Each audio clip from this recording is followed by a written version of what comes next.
everybody without their mask on. Some of you, probably the first time I've seen you this year without a mask. And thanks for showing up here. This is my second all-school meeting. Last year at this time we had my first one as the school administrator in the sanctuary. So times are a lot different now.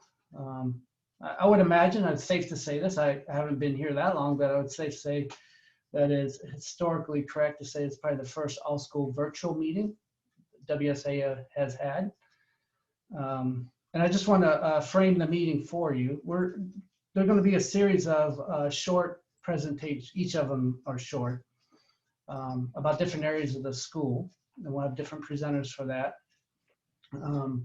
And then at the end, we'll have time for question and answer. So anytime you have a question, just go ahead and put it in the chat. So we have our very good moderator, Stacy Alston, who will be moderating the chat room and sorting out questions. If there's any questions we don't get to today, we will respond to you personally.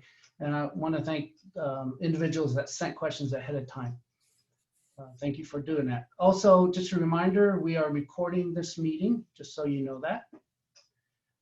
So somebody will hit record.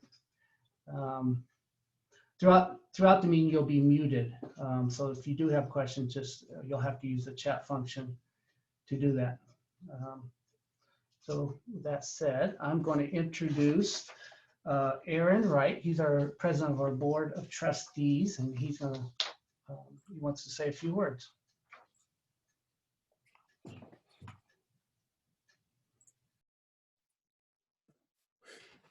Sorry, it took me a couple tries to unmute myself. Hello, everyone. I just wanted to take a moment to welcome you all to the all-school meeting.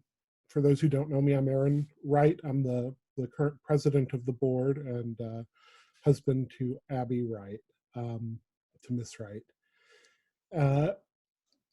This is the best part of the all-school meeting for me. It's where we get to take a moment and really appreciate everyone who's made the year and is making the year possible. And I'm feeling that particularly strongly this year.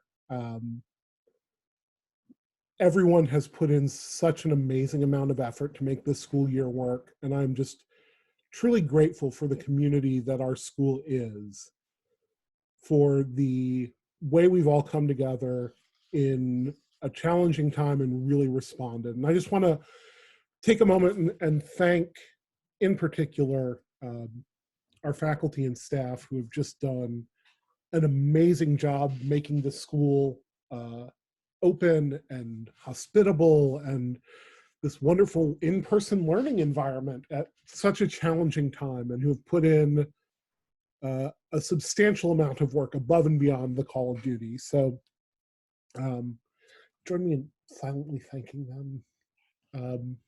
I want to thank all of our volunteers. We've had so many people put in such an amazing amount of work behind the scenes and in front of the scenes, making this work. You know, from our class parents to our COVID task force. So I want to thank all of them as well. And then I want to thank our board. The board has done an amazing job. You'll be hearing mostly about that today. But our board really does work hard, and I appreciate you all, and it's been a pleasure working with you. And then last, I want to really thank each and every one of the parents. You know, you're here today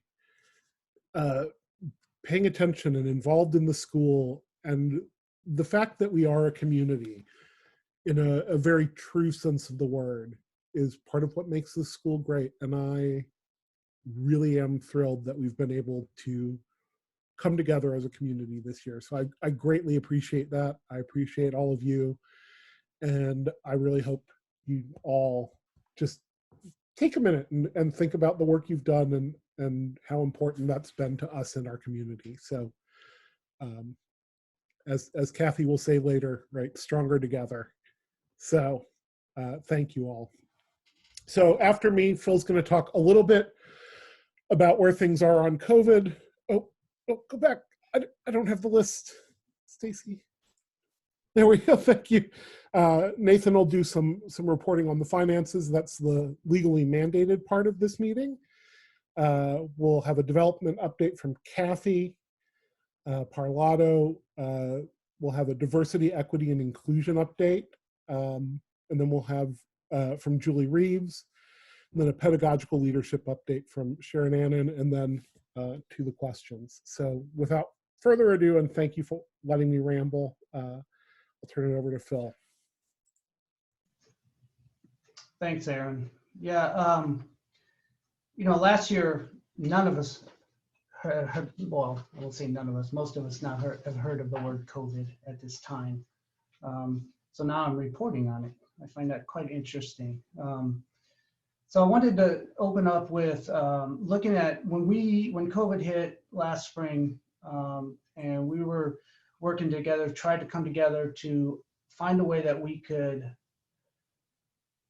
open our campus and have students on campus. And so I just kind of want to revisit the values that guided us in opening that and the decisions that came with that. So these are the values that we believed in, and they guided and informed our decisions, not necessarily determining the decisions, but definitely informing our decisions as we were trying to figure out how we were going to open campus. So the first one, the belief that, we're coming from a holistic approach to learning and child development. Children thrive in a school environment where their needs are met, and all their needs, their social, emotional, physical, and intellectual growth. So it's important to provide an environment where that's fostered and supported. So that was one belief that guided us. Another belief was that, schools do provide, a rhythm, childcare, and critical services to parents and caregivers that are needed, and for them to return to work. So this was a value that we looked at in our decisions. Another one, we definitely have a commitment to equity and quality education for all students. And it doesn't matter whether we're on campus or we're remote. But that's really important to us as a community.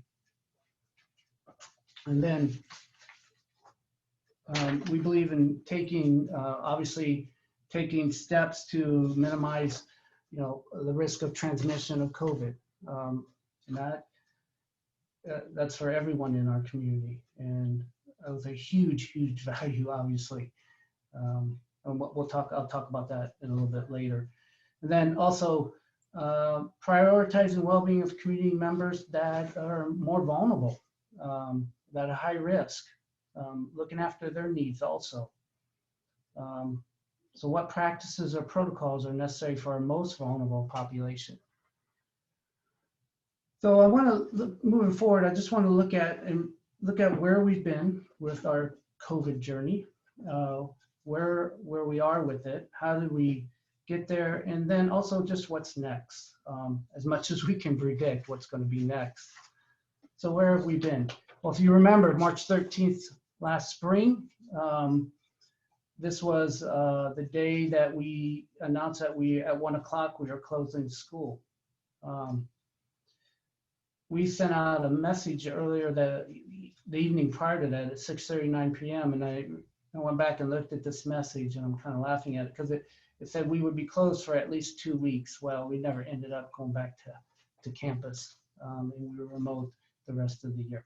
We knew at that point, soon after that many of our families were hit economically by COVID. Many families had lost jobs, lost income.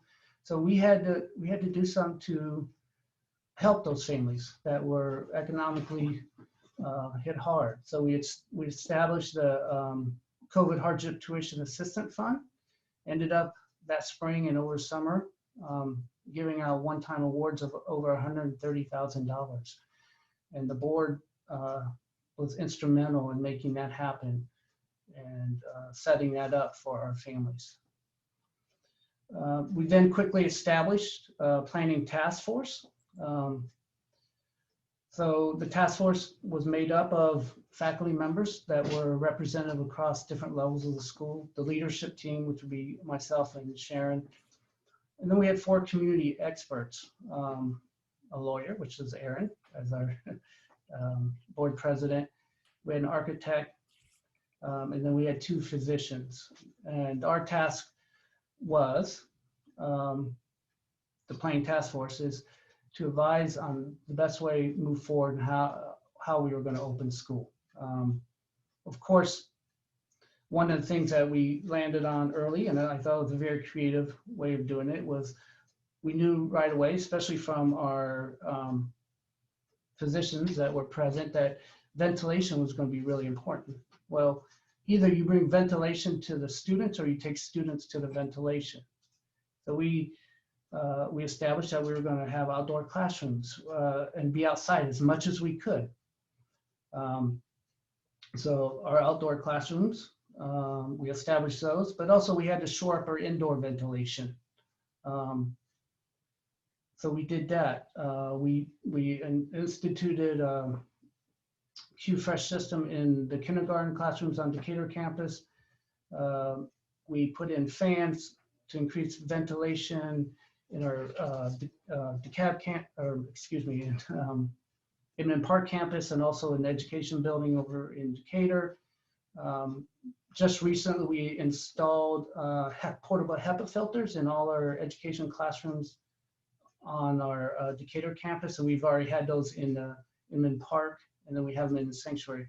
So just an extra layer of ventilation. So we continue. After all that was established, we continue to monitor and adjust policies as needed. We've done that throughout the year. We will be doing that. As you know, COVID is not stagnant.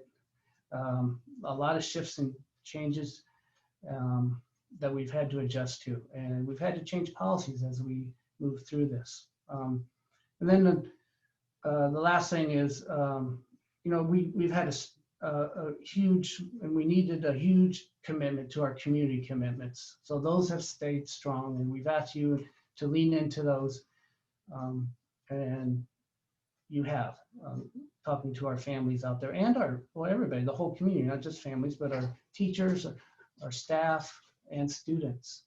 So where have we been and where are we now? Well, right now we're at a healthy, we think at a pretty healthy and safe community. So I want to say, and let's look at how safe we are. So we can move on to the next slide, Stacy.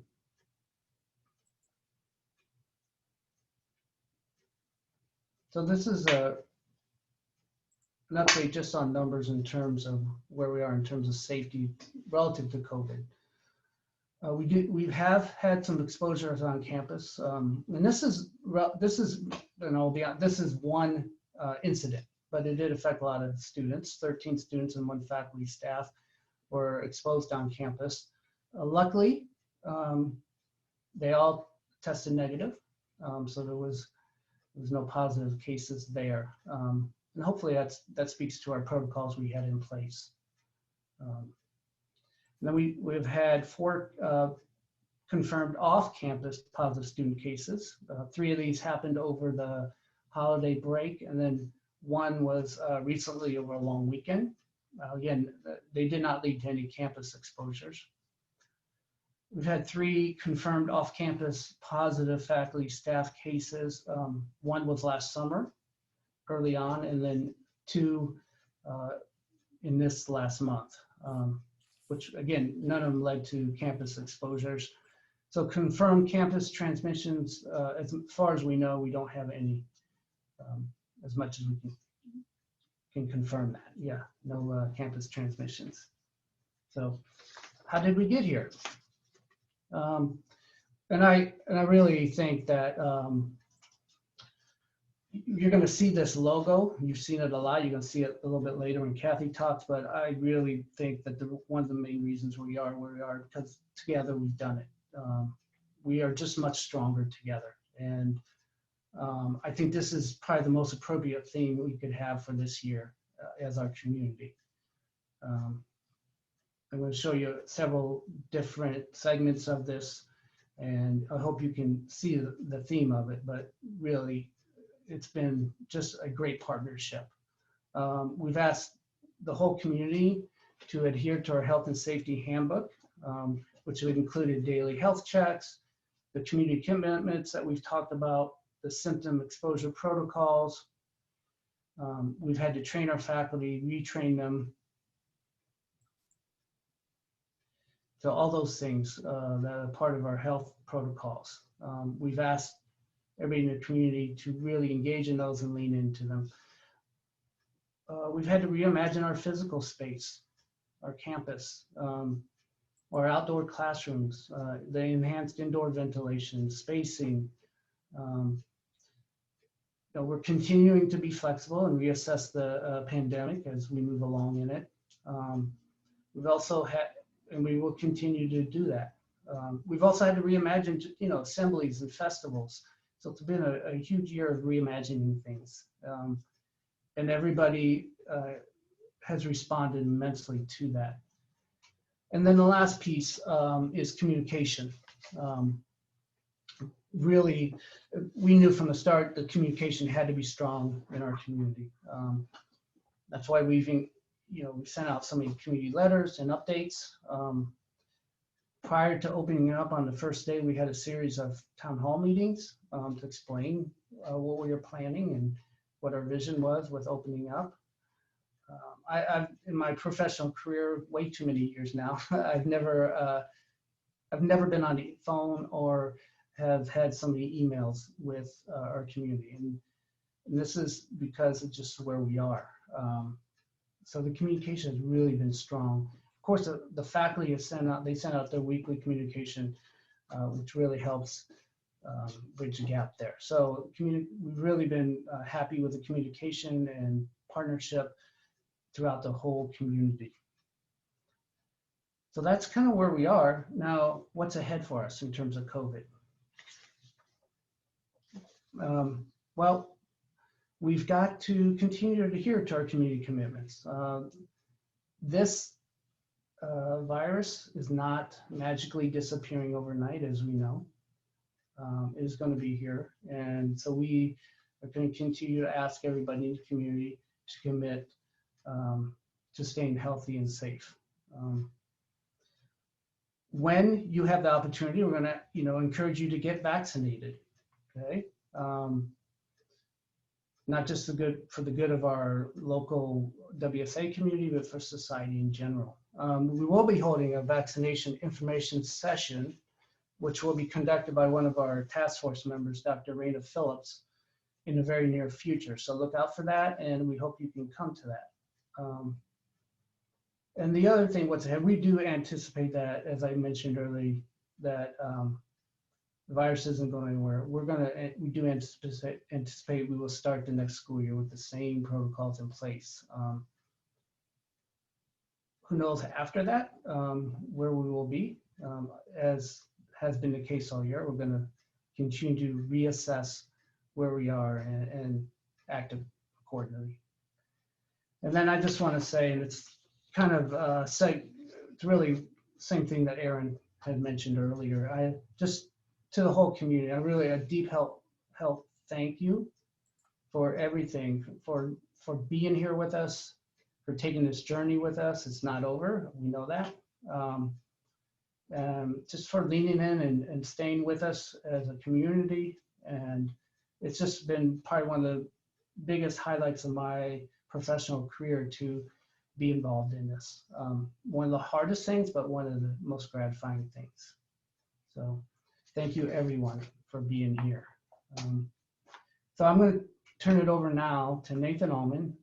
Nathan is our treasurer on our board of trustees. I think his third year, I'm not real sure, but he's been just instrumental in helping us navigate everything financial, not just this year, but in prior 2 years. So Nathan. Thanks, Phil.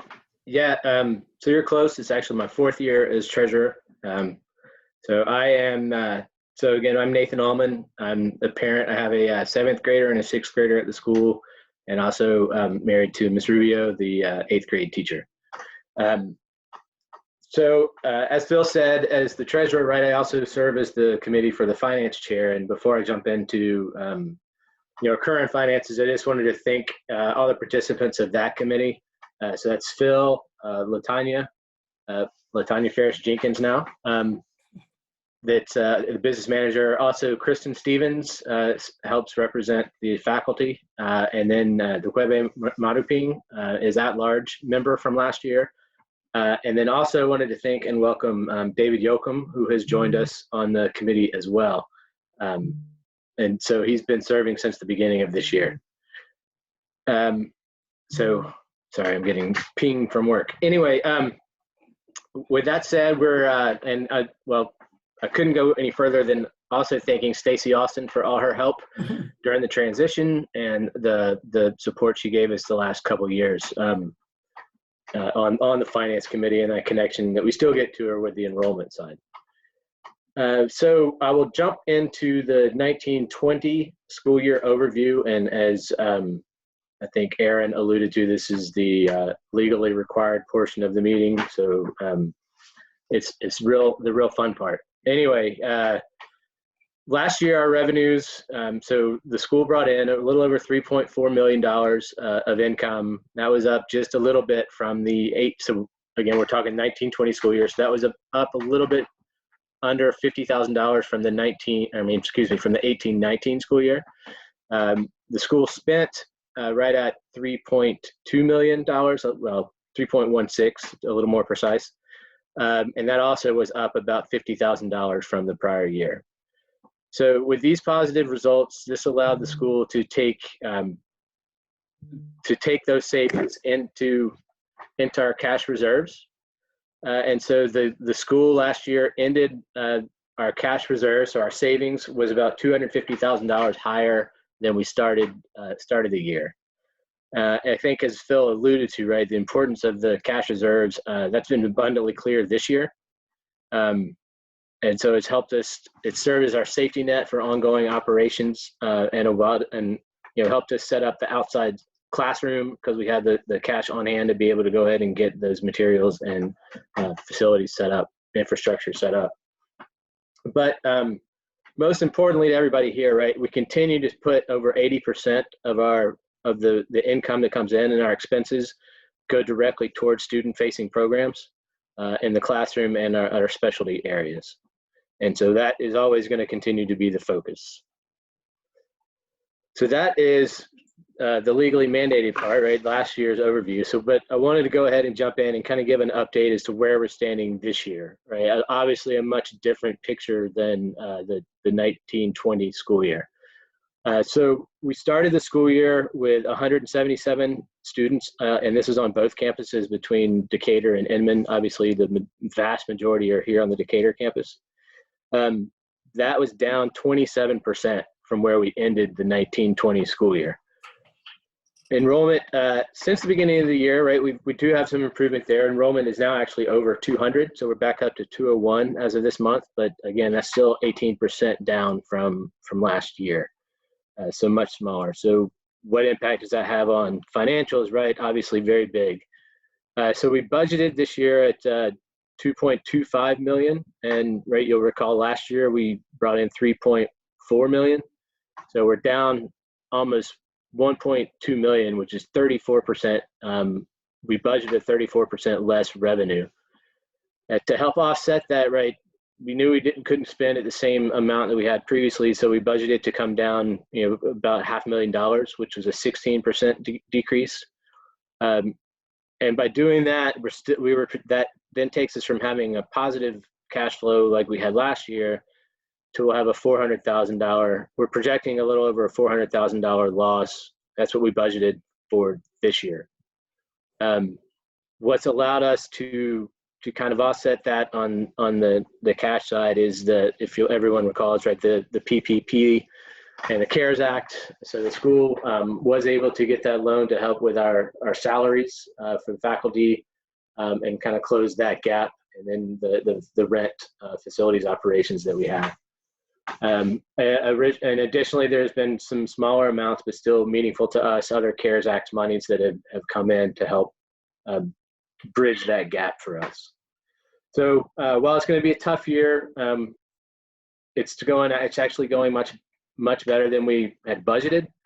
So from a cash perspective, we're projecting to stay kind of on line with where we began the year. A lot of that has to do with, again, the CARES Act and PPP, but also all the attention to detail and controlling of the expenses that the faculty and staff are doing. And then also the ability to welcome back almost 25 students since we started school. So lastly, the last bullet that everybody I know can see there on the board is our tuition for next year. So this past Monday, the board approved a 1% increase for next year for returning families. This is after last year's 1.5% increase. So it's slightly lower, but it helps us balance the school's financial needs with a little bit of recognition to the turmoil that's out there in the economy and the difficulties that families are going through. So 1% has about a $70,000 impact for the school overall. So it is meaningful for us and will continue to help us offset some of our ongoing expenses that don't diminish year over year. So those tuition letters will be, I want to point out on here, right, it says returning families. And for those of you maybe not aware, our published rates are actually going to be higher than what the returning families get. So on the website for any new incoming families, the tuition is going to reflect a 2% increase coming in. So if there is a 1% discount, so to speak, for our returning families. You should be getting those tuition letters over the next month, probably mid to late February. So that's all I've got for the financial update. Thanks for the attention. And I'm going to turn it over to Kathy Parlato and our development update. Hi, everybody. I'm Kathy Parlato, Development and Marketing Director. I've had this position for about 2.5 years. I'm also parent of a second grader. So if we haven't met yet or connected this year, which not many of us have, other than through the window waves and such, I do look forward to when we can grab a coffee or chat at a school event, things I know that we all miss dearly. So my purpose here is to give you an overview and update of the main annual fundraising programs. Collectively, they raise between $175,000 and $300,000 per school year. So, when you group them all together, it's definitely a chunk of change, especially after hearing what Nathan just presented to us. So that's why hopefully we can focus on this and I can tell you exactly what these programs are and how we can all jump in and support them and kind of where we are with all of them. So in short, we got Georgia Goal. I think it's a win-win-win. I put 3 wins in there, I know, that allows us to redirect our Georgia state tax credits. So the first win is that we all get tax credits for the amount that you contribute. The second win is that WSA gets financial aid dollars to attract and retain students. And new and current families, the last win is new and current families get financial aid packages that allow them to come to our school. So all great things. It's kind of a long process of if you do sign up, you get your contribution, you make your contribution and you get it back when you file your taxes. Sometimes it's 1.5 years later if you're super early. But it actually does work. I heard a testimonial from a fellow staff person this week that said, I got my taxes ready and I actually saw the refund go up that exact same amount. So that's exactly what I love to hear, because it's always a little bit, I always wonder, but it definitely does work. And it's worked year after year. We've been doing this for about 10 years. This last year, we closed out 2020 in a really great place. We had participation up with 51 participants and $108,000 in financial aid funds for our school. So that's 5 participants and $14,000 more than the prior year. So thank you all for being a part of that. For 2021, the window of participation is still open. So basically you can sign up between now and December 31st of next year, or when the cap gets reached in the state of Georgia. In the past 3 years, we have not reach the cap. That's kind of a collective $100 million cap for all participating schools. So we're currently at 36 participants for approximately 66,000 in financial aid funds. So the window's wide open there. So how can you help? I would say consider by signing up, and then think of a family member or a friend or a small business owner in Georgia that would be interested in the program. Essentially, anyone who files their taxes in Georgia can support the school through the program. So that's it for Georgia Goal. We're going to jump down to the auction. It's always the party of the year. We were right about to have the in-person party of the year last year when we got off track and all at home. So we did something else. We quickly reimagined it. And then this year, we're also in the stage of reimagining what this year's auction looks like. We obviously need the revenue from the annual fundraiser. And the former in-person party of the year isn't an option this year. So we'll do something similar to last year for the safest way possible to bring the community together at the end of the school year. So how can you help? Reach out to me. Let me know if you wanted to volunteer or have ideas to make this auction happen. Obviously, we will be COVID safe in all of our activities. Few Zoom meetings, phone calls, things like that. But it's usually a fun event to work on. So we're going to move on to the annual fund. As Phil and Aaron mentioned, the theme is Together We Are Strong. We've got a tree because our kids are all in the trees together. And as a community, I feel like this just encapsulates where we are and for this year. So we launched it on December 1st with a $100,000 goal and a 100% participation goal, and that's from separate groups, the board, the faculty and staff, and also 100% from parent community.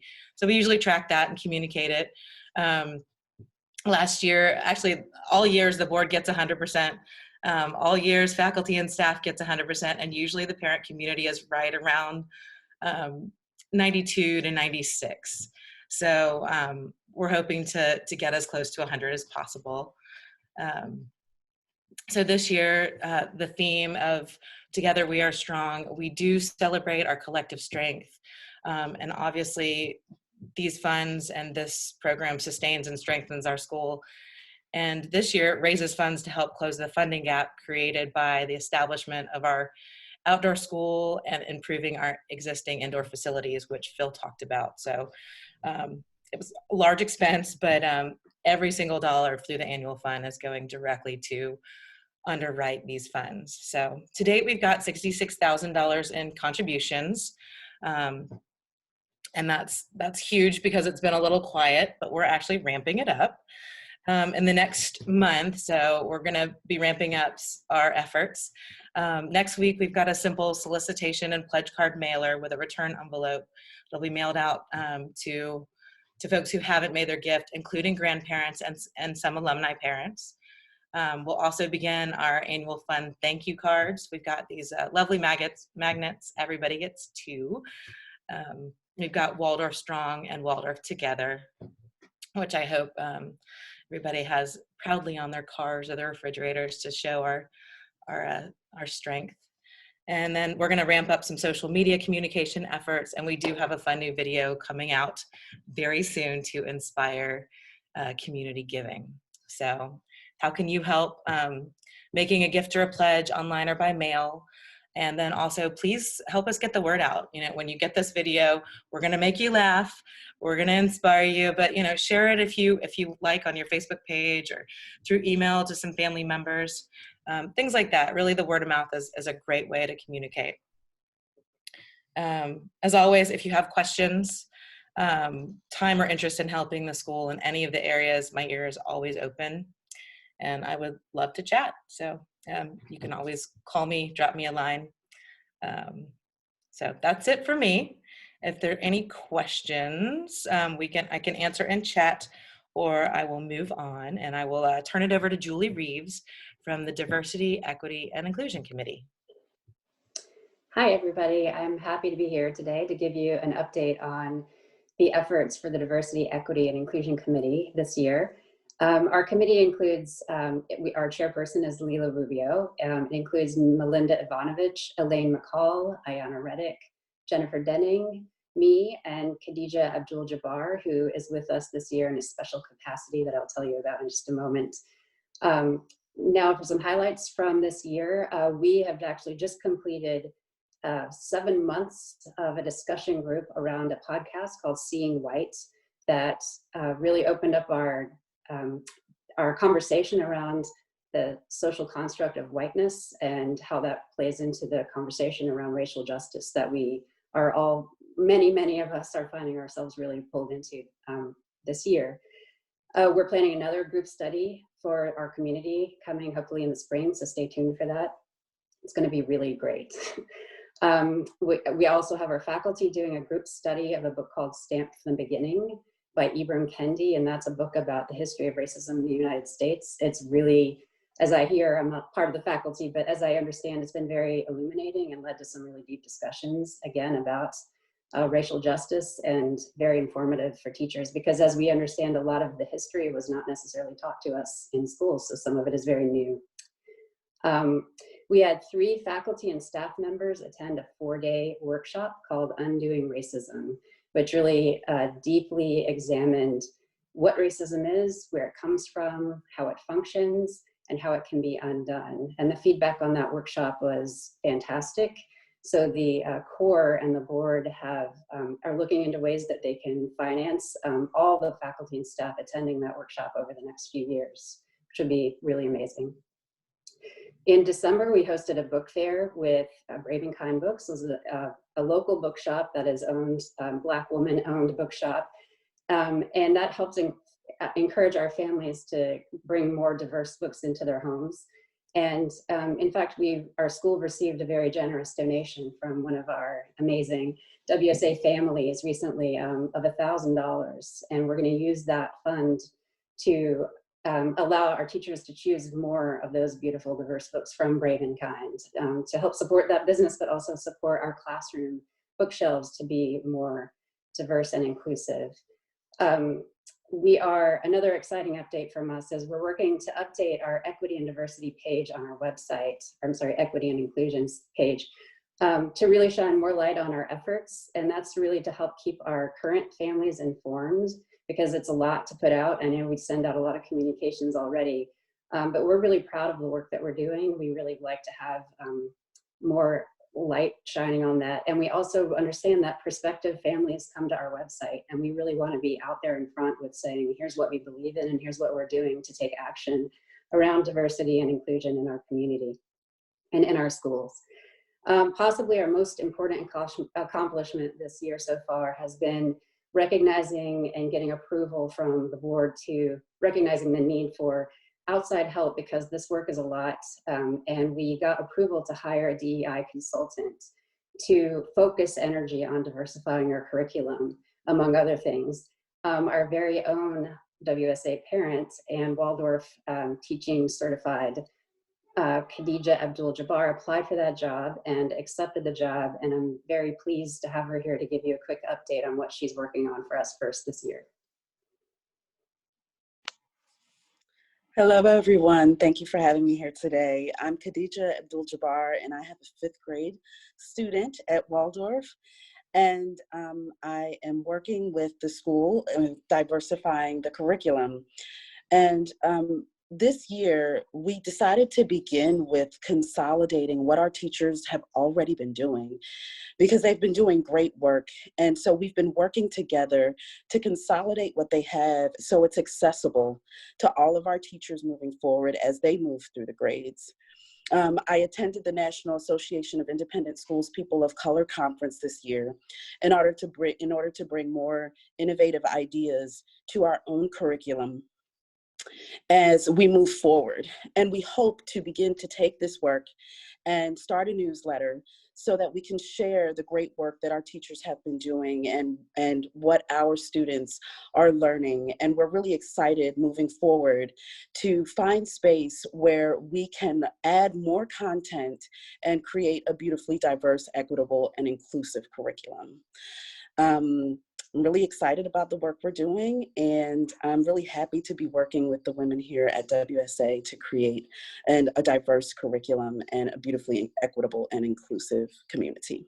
So thank you so much for having me.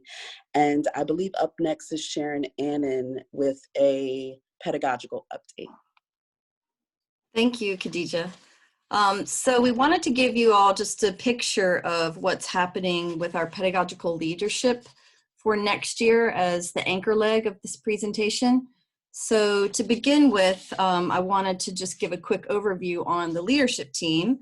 The leadership team functions as a collective head of school and is comprised of the school administrator and the pedagogical chair. And the leadership team, in a nutshell, is really tasked with just the day-to-day operations of the school. For the last 3 years, we have not had a pedagogical chair. We have had the position advertised, and we have had several applicants, but not found a qualified applicant to hire yet. We did find one from our own ranks, and so I'll talk more about that exciting news shortly. In the interim, we did have a pedagogical plan, and that's been in place really for the last 3 years. The pedagogical plan really divided up the duties of the pedagogical chair between a faculty coordinator, which is myself, and department chairs. So these are chairs of our various departments like early childhood, lower grades, middle school, specialist, specialty teachers, and ed support department. And the core faculty. But we are very pleased to announce that in the fall, we did hire a pedagogical chair from our own ranks. That's Miss Abby Wright. Abby graduated her class of 8 years last June and took this year off as a sabbatical, and will be joining us, I hope, soon for the transition, as soon as maybe May or June. But certainly she'll be the pedagogical chair beginning in July. So just a quick overview, the duties of the pedagogical chair. They are the pedagogical leader of the school, and their duties include just supporting collegial communication, supporting departments, going to department meetings. They also help resolve any parent concerns, particularly as they're related to the pedagogy, and then also setting the agenda and facilitating the core faculty meetings. The core, of course, is really oversees all the pedagogical programs of the school. So we're very excited to have Abby begin in this position, and we will be sending out an introduction letter that she wrote later this weekend, so that you can get to know her a little bit, at least through a letter, and then hopefully next year as the ped chair, get to know her better. So without any further ado, then I will turn it back over to Stacy, and we'll take questions. Okay, then I am going to stop sharing. Hopefully I did that successfully. We are actually going to start with some questions we received in advance, and then we'll also, of course, as we said at the beginning, to take questions from the chat room as well. So Sharon, starting with you, one of the questions we did receive, and we've talked about internally, is a question about starting school later. You know, could we, during these colder months, start school a little bit later, go a little bit later in the day, just to avoid some of this colder weather? Right, yes, it's an excellent question, one that we considered way back in October even, just to see if it could possibly work. We do have a significant number of families that need the care, the supervision in the morning, and so we've worked very hard to keep our pod structures, you know, so we have a pod structure in the grades of 1st and 2nd grade, 3rd and 4th, 5th and 6th, and 7th and 8th.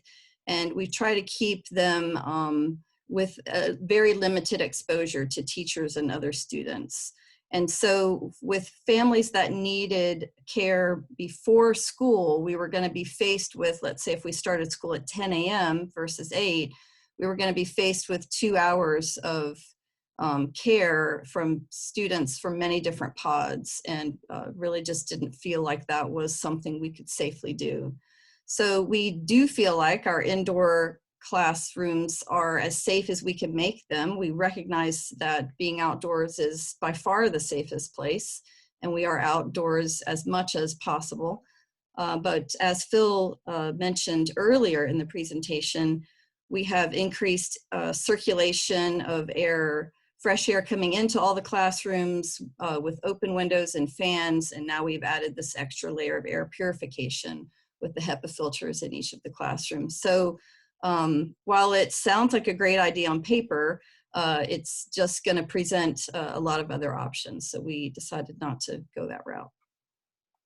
Great. And if you just want to follow that up, a question in the chat room, Sharon, is whether it be possible to purchase outdoor heaters. That is something we did talk through briefly with the folks that help us maintain the tents. And it was really going to be difficult to provide any kind of meaningful heat out there. And the fire marshal is not real keen on us doing anything that involves propane out there or any kind of fire. So it's not something that we feel like we're going to be able to do. We have recommended, and many students have rechargeable hand warmers that they keep in their pockets, and that's really helped a lot. So it's tough to heat a tent where 3 sides of it are open safely. So that's been a challenge, but hopefully we are on the tail end of the cold weather, at least maybe in the next 4 weeks, we wind it down, and then we'll have the problem we had in August, which is how to stay cooler. We want to talk a little bit about vaccinations. And Phil, there's a question that I received about faculty and staff vaccinations. Do we know anything about that, where teachers fall on any of the list? And I think you sent us something from GISA, so maybe if you could share with us about that. Yeah. We did get a message from GISA, which is a Georgia Independent School Association. They are lobbying. That's the word they used, I think, to try to get the vaccination started for teachers, educators. So they're trying to work with the state legislatures, the governor. Right now, I did reach out to GISA did recommend we reach out to our local county Department of Health. I did reach out to our contact there. I have not surprisingly, I've not received anything back. I just think they're probably overwhelmed. So we don't know the time frame for that. From my understanding and my study of it, the teachers or educators would be in the second tier. We're currently in the first tier of vaccinations. I particularly don't have an idea when that would occur. But I'm still contacting our contact at the health department, and we'll do so with fervor, and hopefully we can get some answers. Great. And Aaron, did you want to add anything just about expectations regarding vaccinations?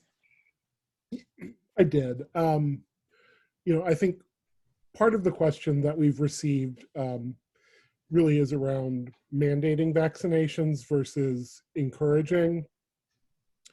And the answer there is we're going to do what state law requires us to do. So if the legislature in its infinite wisdom tells us that we have to mandate vaccines, we will, but that's, absent that sort of mandate, we're not really able to mandate. That's too many mandates. We can't force people to get vaccinated unless the state tells us we can. So we are going to strongly encourage people to get vaccinated when they can. And I think Phil already mentioned, we're having an information session about that, so watch your emails. But I know certainly some folks have asked if we're going to mandate vaccines, and the answer is not unless the state legislature tells us to. That's really out of our hands. Great. Thanks, Aaron. Another question we got in advance was about just general safety on campus. Phil, would you respond to that? Sure, yeah. We have a safety committee. It's a committee full of faculty, myself, our facilities director, and we're I guess our task, our mandate is to look at all safety protocols that we have on campus. We update yearly update of a crisis management emergency plan. And we do that every year. Also, we bring in safety experts from the City of Decatur Police Department. This year we brought someone in, an officer, public safety officer. He walked around campus with us. He talked to us about the protocols we have in place for safety. So that is part of kind of a yearly and ongoing review. The safety committee meets once a month, at least once a month, to review all the safety protocols. This is all separate from the COVID protocols that we established this year. So it's safety in general. If you take out the COVID piece, obviously COVID's part of it. So yeah, that's kind of our framework in ensuring that we have a safe and secure campus. We have a very good relationship with the City of Decatur Police, and we've in a good communication with them, and feel really good about that relationship. Great. Thanks, Phil. Sharon, there's a question in the chat about any talk about going back to full days or longer days. Yes, it is a question that the core faculty has been discussing. We will have another conversation about it next week and have the next announcement about it come out right before the February break. I will say what we have experienced as a faculty, but also what we have observed in the students is that between wearing a mask and being outside in the elements and talking through a mask, and it's pretty tiring. So right now I think we've hit a good rhythm, and we'll take another look at it and get back to you on that before the February break. Great. So I don't see any other questions in the chat room. So if anybody has questions, we have a few more minutes. Go ahead and put them in there. In the meantime, for those of you who are not watching it, I will say that there's some agreement that next time Miss Janes should be singing for all of us. And so we'll go with that. I think she's agreed to bring her guitar and sing, so that's lovely. Maybe the ukulele, who knows? There's that in the chat room. There's a yay, Khadijah, and really, really grateful to the work that she has already started to do with our school and all that she'll be able to contribute. We have a congratulations, Abby. And then there's also, do people know who Abby is? And so I wonder, Abby, so Phil, maybe if somebody could take her off mute. I wonder if she could just give greetings so people could at least see her face. Abby? Yes. Hi, folks. There she is. Yeah, it took a little clicking around to get unmuted, but yes, I'm so thrilled to be taking this position next year and to start working soon with Sharon and company to have an easy and smooth transition.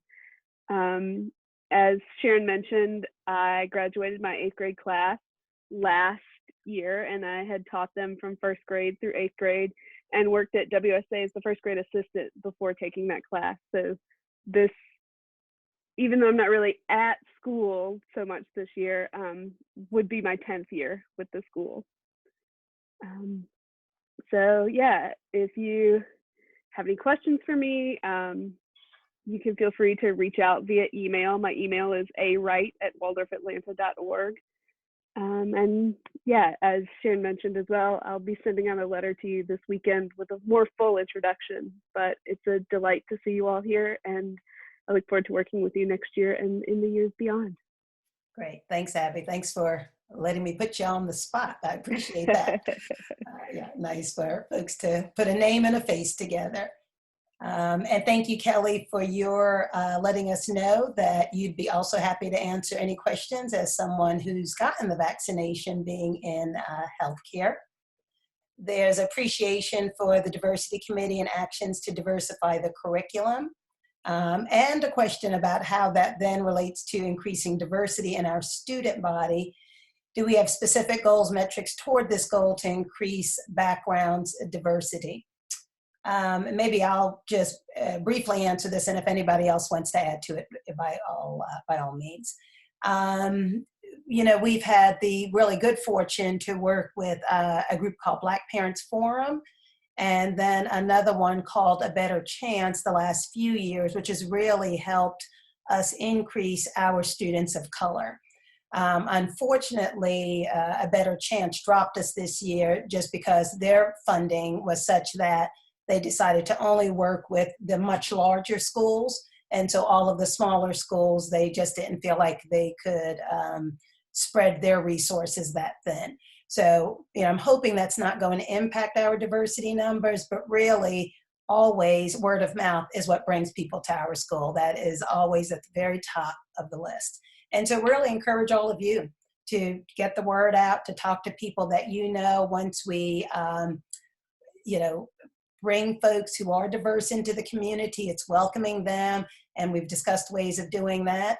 So again, really just hope you guys will help us make sure that we just don't miss a beat in terms of continuing to maintain diversity among our student body. I'll jump in there just very quickly Mm-hmm.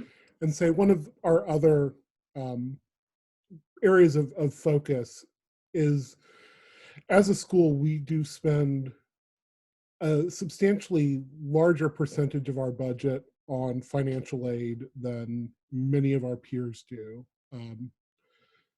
Don't quote me on the exact number. So, well, I won't say it because I don't know it off the top of my head, but I know that we regularly outperform other institutions in terms of how much financial aid we're offering, which goes to increase a lot of diversity, particularly socioeconomic diversity, which is very important and something the board has worked very hard to maintain. And in fact, we increased financial aid this year in the light of the pandemic while we were cutting other things, because we do think it's important to make sure that a wide range of socioeconomic status is part of our community. So that's been important to us and something we work on. Great, thanks. Nice to hear from leadership about that in particular. So thanks for adding that, Erin. So we are going to end here, given the time, and I'm going to end with one last comment from the chat room, an expression of deep gratitude to faculty and staff and all others who have made on-campus learning possible this year. So thanks, Sarah, for that. And I'm going to turn things, I think, back to Phil and then to Erin to close us out. Yeah, actually, you're going to skip me and go right to Erin, but. Great. Thank you all for taking time out of your afternoon and evening for being here. Thank you to those who are watching the recording in a time-shifted way. If you are watching this recording and you have questions, please send them to leadership or to me. We're happy to answer them. If you are here and you think of something later, please do send those questions. We're always happy to talk. And thank you again for just making this year possible.